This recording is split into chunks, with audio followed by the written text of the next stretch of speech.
ice behind my stone cold eyes. I turn to so hi friends, so ఇదైతే నేను వైజాగ్లో ఉన్నాను అనమాట. మామూలుగా మనం ఇంతకుముందు నేను బెంగళూరు వైజాగ్ తిరిగేటప్పుడు నార్మల్ పార్కింగ్ దగ్గర పెట్రోల్ బంక్ దగ్గర పెట్టుకుంటానేమో. ఇప్పుడు కూడా మన బండి పెట్రోల్ బంక్ దగ్గర ఉంది.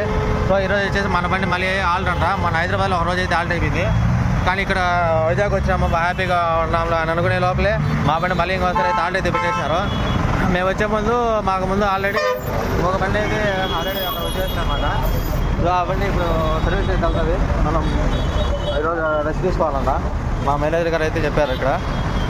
సో ఈరోజు అయితే ఇంకా ఇంకేం చేస్తాం, ఇంకా ఆల్రెడీ అయింది కాబట్టి ఇంకా పడుకోవడం, ఇంకా ఇంకేం చేయలేని పరిస్థితి. ఇంకా రేపైతే పంపిస్తా ఉన్నారంట మా బండిని. మన హరిగోపాల్ అని అయితే దగ్గర పెట్రోల్ బంక్ వెనకనే వాళ్ళు ఇల్లు, అందుకని చెప్పేసి ఆయన ఇంటికి అయితే వెళ్ళినాడు మార్నింగ్. నేను ఇక్కడ పెట్రోల్ బంక్ దగ్గర ఉన్నాను.